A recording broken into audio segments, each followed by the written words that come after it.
I have today been removed from Joel Davis's Telegram group. I can't pretend to be I'm surprised, because I know that secular Quranism is not flavour of the month in the alt-right, nor is it likely to be in the foreseeable future.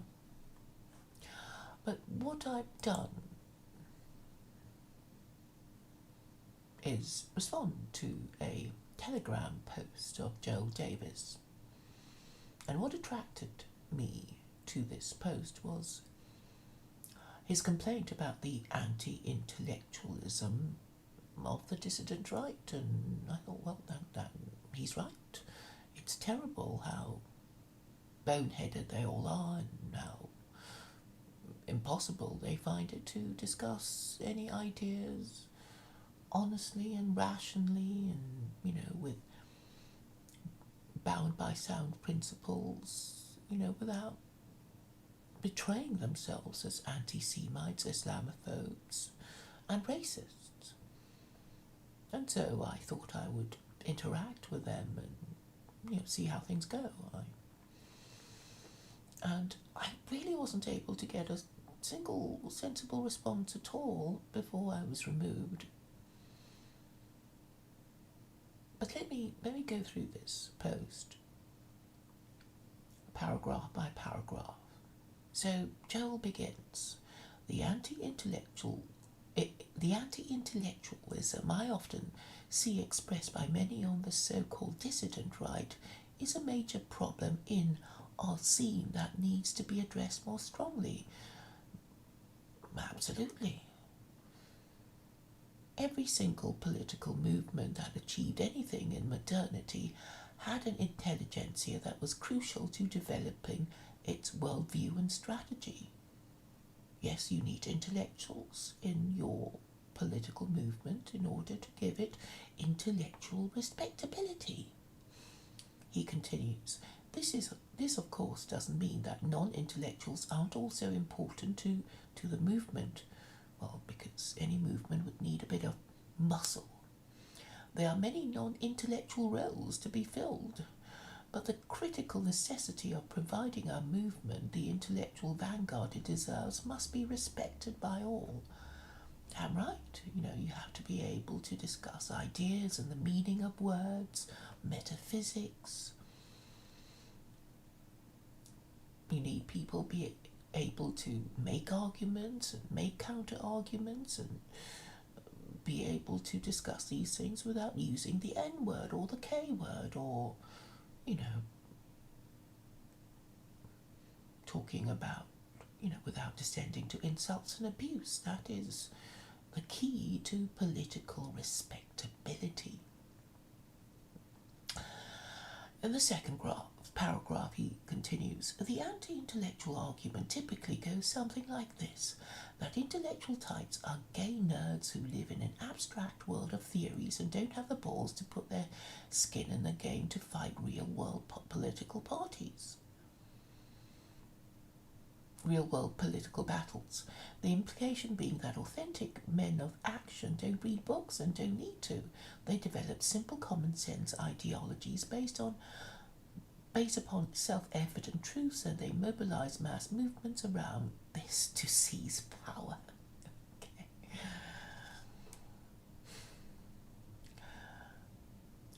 The problem with this is that it simply isn't true.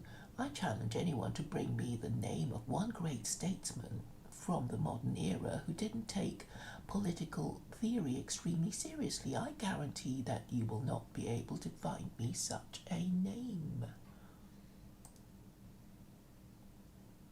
I'm just going to transfer a few things to, because it's hard to read where it is at the moment.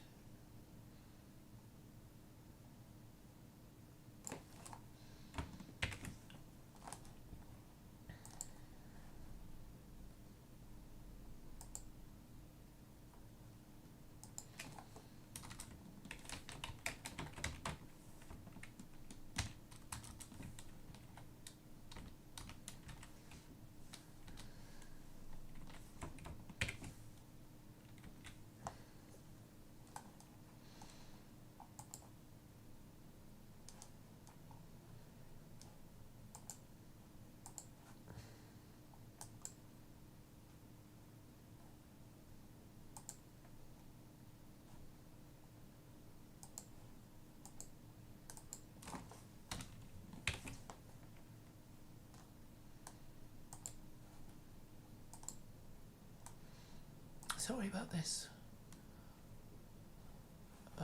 Who's in the chat?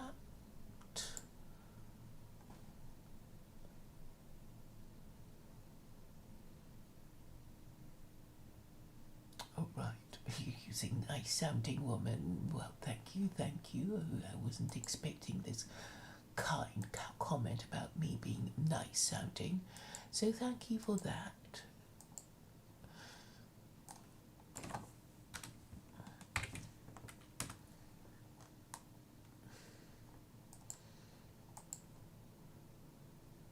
So, I mean, Joel is right about needing moral and intellectual authority, and the alt-right just haven't got it. I mean, whatever they call themselves, I know they're calling themselves the dissident right.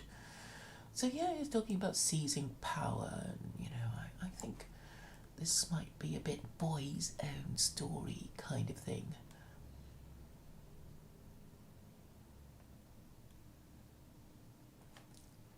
So it continues, in the vein of you need somebody who's an intellectual, and I suppose he thinks he is one of them, but it's more than being able to talk as if you are a philosophy student or a philosophy graduate. Much more is required. Anyway, to carry on, he says, to state an obvious truth, mobilizing mass movements and running modern governments is really fucking complicated. This means that no leader can run the entire political machine, no matter how sharp his instincts and how inspiring his charisma. All political movements and governments must therefore rely upon impersonal bureaucracies who coordinate their actions based upon a shared ideology. That ideology must therefore itself be mass reproducible. I think he means that this ideology needs to be easily understood and easily explained to others and easily propagated. And I was basically saying, I have the very thing. It's secular Quranism. But the boys weren't having any of it.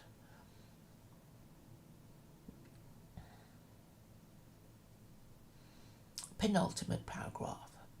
Setting up the superstructure which reproduces and reproduces an ideology requires a network of intellectuals developing, refining and promulgating a set of paradigms which give political movements a capability to impose certain essential qualities upon the state apparatus they hope to capture control of. I think it's rather unwise to talk in terms of revolution. I'm just a bit over-ambitious to talk about, having your own bureaucracy. This is the sort of thing that tars you with, being either a fantasist or being someone who's actually dangerous.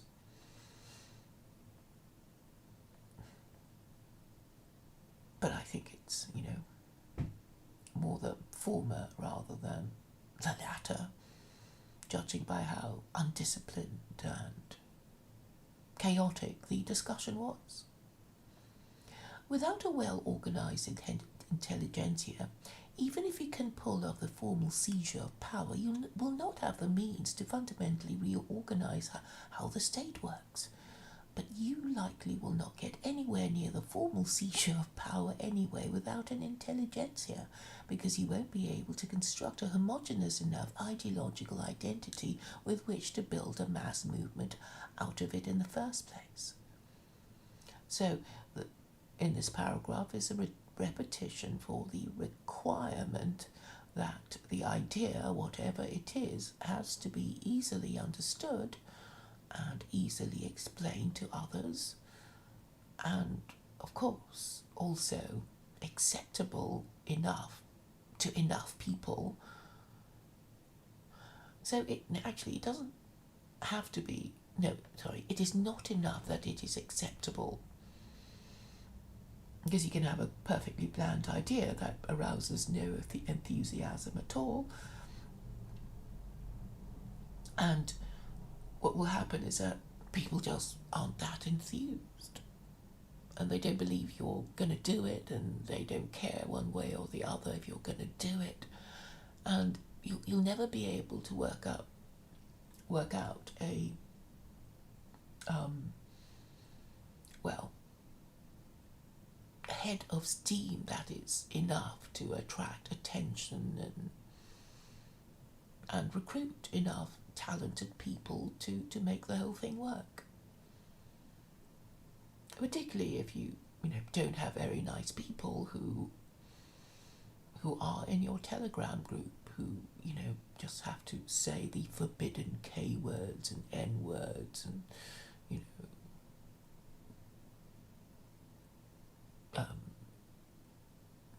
utter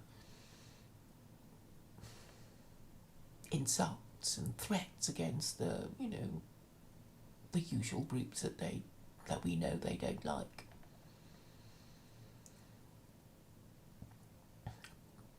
In the last paragraph, he says, as long as a dissident right is a random assembly of people who vaguely share sentiments yet hold incompatible ideological ideas, we will never mobilize anything substantial.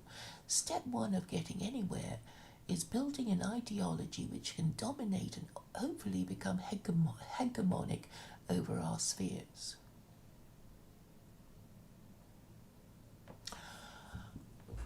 So basically, he's really saying we need somebody capable of writing a book, somebody with a big idea. And I know a few ideas like the Church of Creativity.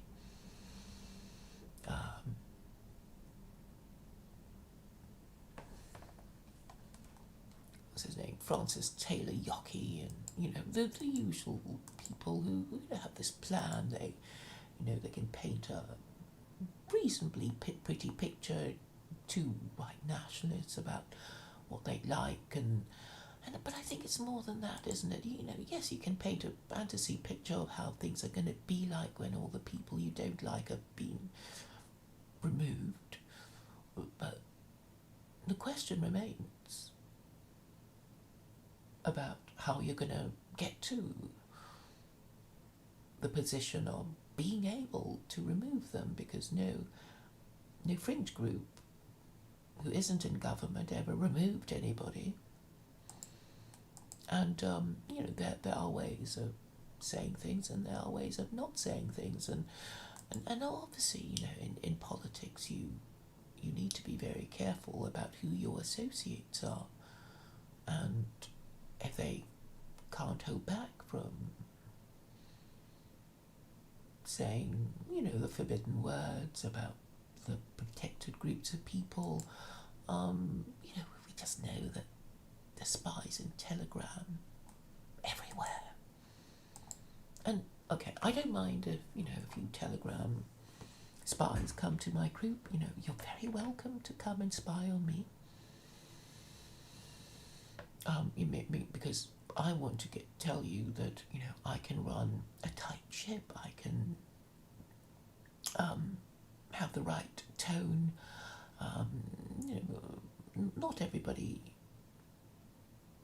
who doesn't toe the line will be removed. I haven't really removed anybody. People can be reasonably forthright to me about what they disagree with me about. I welcome people who challenge me, and people who don't like my ideas are valuable because I learn from them, their attitudes and their sticking points. So I always welcome people who can formulate arguments, who give me a run for my money, I suppose. So it's very disappointing when I was removed. I wasn't rude to anybody, I don't think, and I didn't really get an intelligent response from anyone before I was removed. because they just couldn't take it anymore. I mean, yes, I was getting lots of responses to my posts, but they were mostly just insults and abuse, really. And so anyone who wants to be more intellectual in the alt-right should come to my group, my Telegram group, and you'll have to restrain yourself about, being rude about, the people you don't like. You'll just have to find a way of saying things without getting yourselves into trouble and, sounding like, well, really terrible people. And unfortunately, Joel didn't really take enough care to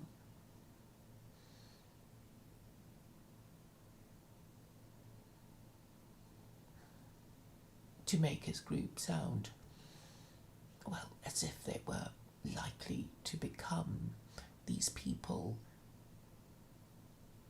who become hegemonic over our spheres. So you need a big idea. He's not prepared to consider secular Quranism. I don't really expect people to take to it immediately, but you can formulate arguments, beyond the usual tired ones like, oh, it's not Western, we don't like it, we don't wanna, you can't make us, it's got to be something more intellectual than these, tired old moans and not even complaints. And, it's like, well, you've already gone with Christianity, so you really have no moral grounding for saying you're going to reject the other Abrahamic faith. Other than that you're just being racist. Or just unable to accept that all great civilizations are based on a great religion or a great political system, and these things take centuries to fail, and when they have failed, you need to take decisive action about what went wrong, and you should be able to discuss in an honest and rational and reasonably polite way what you thought happened. And it seems that Joel Davis and his associates are not able to do this. It is disgraceful, really, that I'm the only one with a big idea. I have spoken of Daniel Sienkiewicz, but his big idea is basically unionization.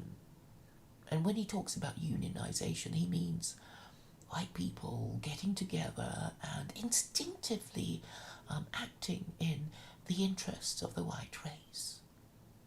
And I have asked him more than once how he thinks it's going to happen when there isn't a moral system that he has in mind. He seems to think it's just going to happen. White people are just going to get together and agree on how to treat each other and how to attain their objectives without the benefit of a rule system. And I'm saying, there's no time to make up your own, and if you did, even if you did have the time, it won't be as good as what's already available, because what's already available has a track record that you can at least go on and say, well, that one's got no track record. You think of Scientology and maybe other cults that I can't think of names. And then, you have the kaput Christianity, kaput conservatism, and kaput liberalism. You can't really use Nazism or communism because they've been tried and they've failed. And, you really haven't got time to cook up your own. Well, I don't even know. People aren't cooking up anything, are they? The crazier ones are saying, "We'll just go back to our pre-Christian gods," and that's so crazy and stupid that you'll already be discredited the moment these words come out of your mouths. And run as you want to, hide as you will, it's inescapable that you can't adopt a Buddhism or Hinduism, and you're not going to adopt Judaism because even the Jews are finding it hard to follow their own rules. So there's only one rational and moral choice. And maybe if you believe in God, you would find that there's a certain inevitability to it all, that Christianity was allowed to flourish for around 2,000 years in order to make the point that 3 global empires are possible under Christianity until something happened and it no longer worked for Christians. In fact, you can't really find Christians anywhere because, well, hardly anyone in the West is a confirmed Christian. And so it cannot be said that the West has Christianity as its religion. It's a relic, it's an artifact. It no longer works. And if you accept that no society can remain in existence without a moral system at least effective at maintaining minimum standards of sexual morality, and you dismiss Hinduism and Buddhism as your replacement religion, then there is only one that you could use. And what I'm proposing is not that religion that so many Westerners hate and fear, but, a lighter version of it. Islam light. Secular Quranism is Islam light, and it guarantees freedom of belief. And I'm saying it's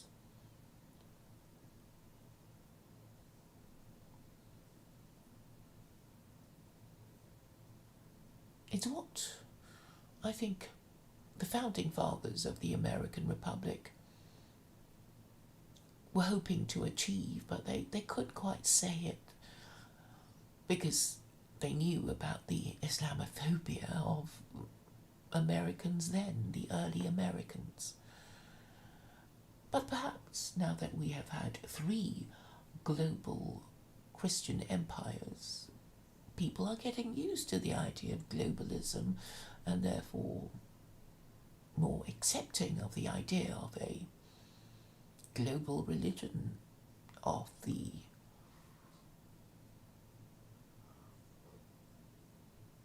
Abrahamic God, which is the God of the universe.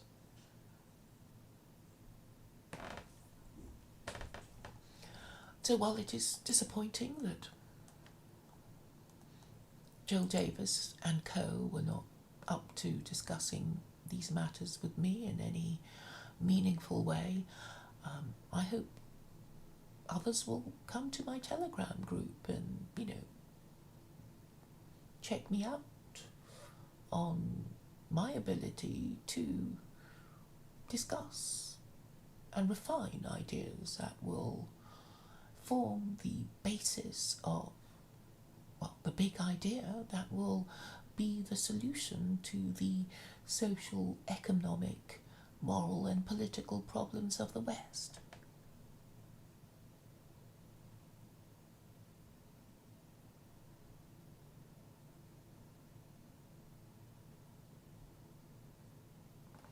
So thank you for listening. I have just one more little thing that I want to say, but that will be in a short stream that that is coming up. Thank you for your attention.